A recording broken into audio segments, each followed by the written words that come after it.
नमस्कार दोस्तों, मैं हूं अर्पित और एक बार फिर से आपका स्वागत है। लोकसभा चुनाव बस अब होने ही वाले हैं और ऐसे में सभी राजनीतिक दल अपने अपने प्रत्याशियों की लिस्ट को अंतिम रूप देने में लगे हुए हैं। समाजवादी पार्टी ने उत्तर प्रदेश में पहले ही 30 प्रत्याशियों की लिस्ट फाइनल कर दी है। तो वहीं आज खबर आ रही है कि भारतीय जनता पार्टी की 155 प्रत्याशियों की लिस्ट आने वाली है।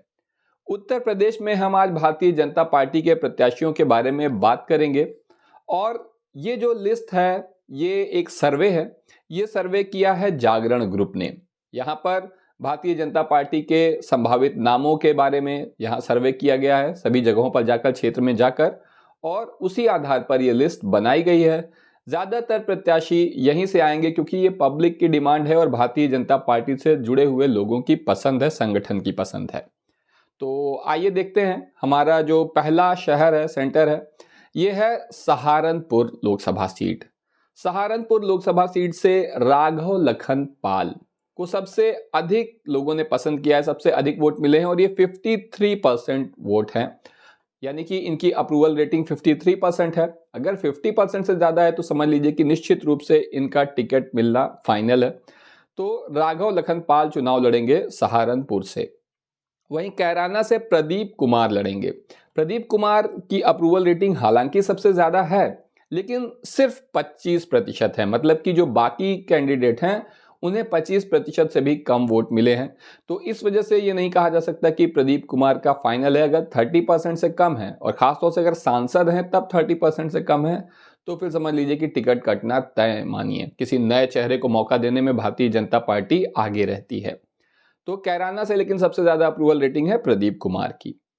अगली सीट है मुजफ्फरनगर। मुजफ्फरनगर बिल्कुल फाइनल है। संजीव बालियान यहां से चुनाव लड़ेंगे और इनकी अप्रूवल रेटिंग है 66%। तो संजीव बालियान का यहां से चुनाव लड़ना बिल्कुल फाइनल है। बिजनौर से भारतेंदु सिंह को टिकट मिल सकता है। इन्हें सबसे अधिक मत मिले हैं, लेकिन 22% ही हैं।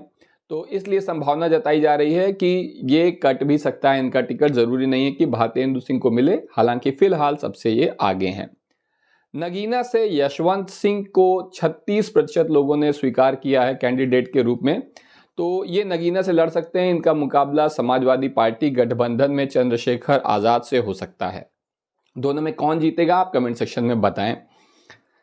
मुरादाबाद से सर्वेश कुमार सिंह को 42% लोगों ने कहा है कि ये यहां से चुनाव लड़ें। अप्रूवल रेटिंग इनकी 42% है, यही सबसे आगे हैं। उम्मीद है कि सर्वेश कुमार सिंह को ही टिकट मुरादाबाद से मिल जाएगा। संभल से राजेश सिंघल की अप्रूवल रेटिंग है 39%। पिछली बार संभल से टिकट मिला था परमेश्वर लाल सैनी को। परमेश्वर लाल सैनी को हरा दिया था शफीकुर रहमान बर्क ने, तो ये हार गए थे। इस बार इनके टिकट मिलने की संभावना नहीं है। संभल से अब की चुनाव लड़ेंगे राजेश सिंघल। वहीं अमरोहा से देवेंद्र नागपाल का नाम सबसे आगे चल रहा है। अमरोहा से पिछली बार कंवर सिंह तंवर ने चुनाव लड़ा था, जिन्हें भारतीय जनता पार्टी के टिकट पे जिन्हें हरा दिया था बसपा के दानिश अली ने। तो इस बार कंवर सिंह तंवर का भी टिकट नहीं है, उनका टिकट नहीं मिलेगा यहाँ पर उन्हें। और अमरोहा से लड़ेंगे देवेंद्र नागपाल। इनकी अप्रूवल रेटिंग है 46%। तो ज्यादातर उम्मीद है कि इन्हें ही टिकट मिल जाएगा।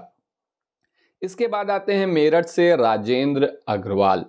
राजेंद्र अग्रवाल की 35% अप्रूवल रेटिंग है, तो अच्छी संभावना है इनकी चुनाव लड़ने की। देखिए यहाँ पर केवल राजेंद्र अग्रवाल की जो 35% है, तो 30 से 40% अच्छा है। 40 के ऊपर बहुत ही अच्छा है। 30 के नीचे फिर मामला थोड़ा गड़बड़ हो सकता है।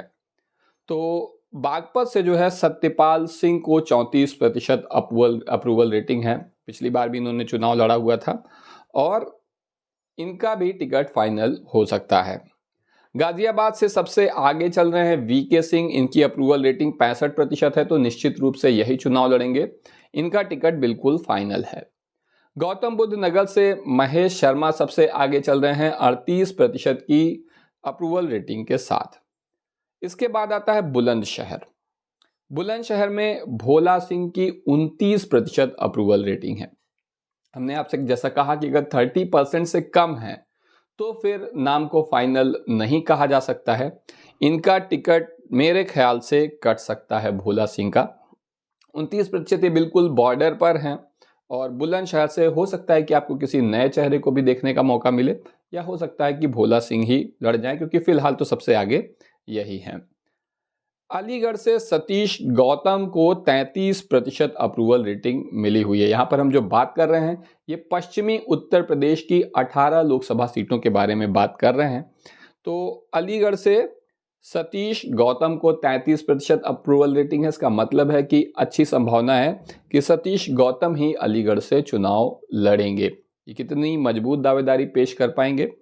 आप लोग अगर जानते हो, अलीगढ़ एक बड़ा शहर है, बहुत खूबसूरत शहर है। अलीगढ़ यूनिवर्सिटी मेरी सबसे ज़्यादा फेवरेट यूनिवर्सिटीज़ में से एक है। बहुत ही खूबसूरत कैंपस है अलीगढ़ यूनिवर्सिटी का। तो अगर जो है आप जानते हो कि यहाँ पर सतीश गौतम मजबूत दावेदारी पेश कर पाएंगे कि नहीं, कमेंट सेक्शन में ज़रूर बताएं। हाथरस से राजवीर दिलेर के चुनाव लड़ने की संभावना है। वो सबसे आगे चल रहे हैं, लेकिन इनकी अप्रूवल रेटिंग सिर्फ 28% ही है। जैसा मैंने आपको बोला भी कि अगर 28% है तो टिकट कट जाने के भी अच्छी खासी संभावना है। तो देखिए कि इनका क्या होता है, फाइनल हो पाते हैं कि नहीं। इसके बाद बरेली से संतोष गंगवार की 48% अप्रूवल रेटिंग है। इसका मतलब है कि निश्चित रूप से ये चुनाव लड़ने जा रहे हैं। 50 पर तो एकदम हम कंफर्म बोल देते हैं, 48 भी लगभग कंफर्म है। और संतोष गंगवार चुनाव लड़ेंगे बरेली से। इनकी क्या स्थिति है, जीत पाएंगे, हार पाएंगे? आपको क्या लगता है कि इस बार भारतीय जनता पार्टी को कितने टिकट मिलेंगे? क्योंकि एक ओर 400 पार का नारा लग रहा है, तो कहीं दूसरी ओर कह रहे हैं कि अब की बार 80 में 80। तो 80 में 80 तो नहीं जीत पाएंगे, ये तो मैं आपको गारंटी दे सकता हूँ। हालांकि ये मोदी जी की गारंटी नहीं है, बड़ी हमारी छोटी सी गारंटी है, लेकिन जो है फिर भी कितने लोग जो है जीत पाएंगे ये आप कमेंट सेक्शन में बताएं भारतीय जनता पार्टी से। वैसे मैं आपको बता रहा हूँ बहुत कड़ा मुकाबला होने जा रहा है उत्तर प्रदेश में। तो अगली जो सीट है वो है फर्रुखाबाद। फर्रुखाबाद से मुकेश राजपूत सबसे आगे चल रहे हैं, लेकिन इनकी अप्रूवल रेटिंग सिर्फ 26% है। 26% अप्रूवल रेटिंग होने की वजह से इनका टिकट कट जाने की अच्छे चांसेस हैं। इटावा से रमाशंकर कठेरिया जो है चुनाव लड़ने वाले हैं और इनकी अप्रूवल रेटिंग 46% है। तो निश्चित रूप से माना जा रहा है कि इनका टिकट फाइनल है। यहीं एक और खबर आ रही है भारतीय जनता पार्टी के सहयोगी प्रत्याशियों के रूप में, सहयोगी दलों के रूप में। तो क्योंकि पश्चिमी उत्तर प्रदेश की यहाँ पर हमने बात की, पश्चिमी उत्तर प्रदेश में जयंत चौधरी की पार्टी काफ़ी मजबूत है, राष्ट्रीय लोकदल। और राष्ट्रीय लोकदल के बारे में चर्चा है कि बिजनौर और बागपत की सीट राष्ट्रीय लोकदल को मिलने जा रही है। तो इन दोनों सीटों को क्या जयंत चौधरी की पार्टी जीत पाएगी? क्योंकि किसानों की काफ़ी नाराज़गी का सामना इन्हें करना पड़ सकता है। आने वाले चुनाव में किसान आंदोलन चल ही रहा है और इनकी पार्टी का आधार ही जाट और किसान है। तो आप मुझे कमेंट सेक्शन में बताएं कि आपको क्या लग रहा है, इनमें से कौन प्रत्याशी जीतेगा और कौन हार जाएगा। तो आज के लिए बस इतना ही, धन्यवाद।